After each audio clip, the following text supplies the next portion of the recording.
Alors je m'appelle Vincent, et donc avec d'autres militants, on se réunit tous les mercredis midi sur le campus de la fac pour vendre des crêpes à prix libre. Savez-vous quel est le prix de se faire détester ainsi? C'est un point de vue totalement pratique pour payer principalement les amendes et les avocats en fait pour les procès qui sont à venir et les procès qui sont passés. Ça chiffre en plusieurs milliers d'euros. Et donc en fait on essaie d'offrir une petite aide comme ça. Puis ça permet aussi d'aborder les gens à la fac parce qu'il y a énormément de gens qui sont super motivés, qui se sont motivés sur le mouvement. Il y a aussi la ZAD, ça concerne aussi la ZAD, donc contrôle de travail, voilà, c'est pour s'inscrire dans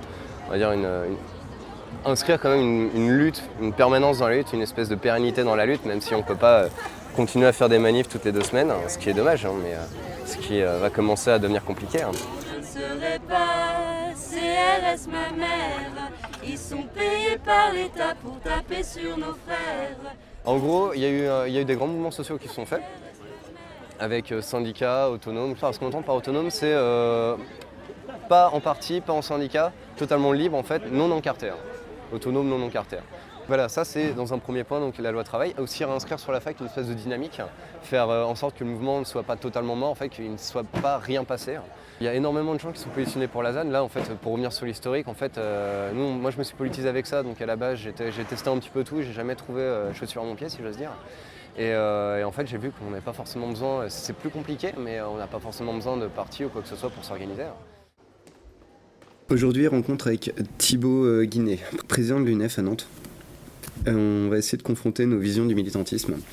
Donc pour ça, je le retrouve dans le local de l'UNEF, l'idée de débattre à propos des différentes visions qu'on a entre le militantisme et l'organisation autonome. Vous êtes, il y a toujours une petite coquille qui est autour, qui est structurante, qui est de militants acharnés, mais vous avez aussi plein de personnes, genre le mouvement La Loi Travail, plein de personnes d'un coup se sont greffées. Je pense que tu leur demandes est-ce que tu es un militant autonome, ils vont te dire bah non, je vais militer contre la loi de travail, je suis allé en AG. Si je suis un militant autonome, je pose pas vraiment les cadres d'une définition. Bien sûr, mais autonome, c'est en fait pour ne pas utiliser d'autres adjectifs en fait, c'est juste qu'on se définit, enfin on n'arrive pas de fait à se définir parce qu'il n'y a pas forcément besoin de se définir. On n'a pas besoin de se définir sur un dogme ou un cadre en fait. L'attractivité qu'on avait en fait, c'est un peu un choix, c'est plus pratique en fait pour les gens, c'est plus attractif et plus pratique. L'UNEF, c'est un peu une sorte de grand collectif qui a décidé de se mettre aussi un cadre juridique qui fait qu'on est reconnu. C'est ça le syndicalisme. Moi par exemple, des fois là, le syndicat a pris des positions sur lesquelles j'étais pas spécialement d'accord, mais collectivement ça a été voté. Donc à partir de là, je suis le porte-parole local, donc je les porte. Nous c'est pas au niveau institutionnel, on n'a aucun représentant, pas d'élu, personne ne parle en notre nom.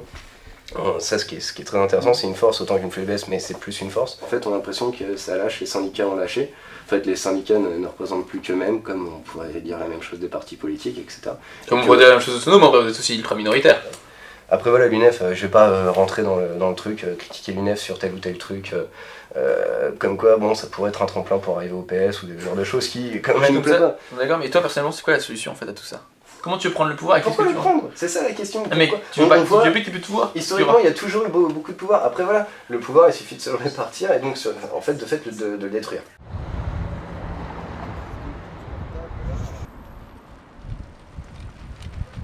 Rendez-vous sur les quais de Loire. On a pour projet de réaliser un graffiti commémoratif pour les 2 ans de la mort de Rémi Fraisse, militant écologiste, assassiné lors d'une manifestation contre le barrage de Sivens. L'art fait aussi partie intégrante du militantisme. On essaye d'utiliser ce moyen d'expression pour transmettre des messages très engagés et très influencés par la culture urbaine.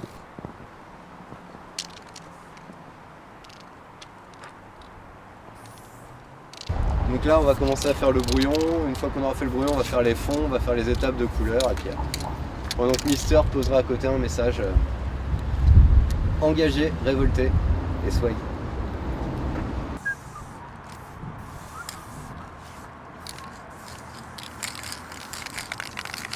C'est une dizaine de personnes qui sont assassinées tous les ans par la police dans des circonstances qui sont pas toujours très claires. C'est souvent des personnes de quartier, donc on n'en entend pas ou peu parler. C'est surtout qu'au niveau des bavures policières de ce type, c'est que c'est très flou en fait, on ne sait jamais ce qui se passe. Ça se règle souvent en interne quand ça se règle, enfin, on n'a aucune information, il n'y a pas de recensement du nombre de victimes, donc c'est fait par des organismes indépendants de l'État.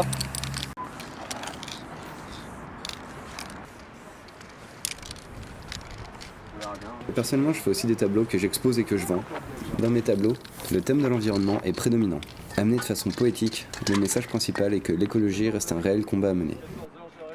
Je mets également beaucoup les filles en avant, car malheureusement, comme vous avez pu le constater, le monde du graphe est très majoritairement masculin. Le féminisme fait partie de mes combats.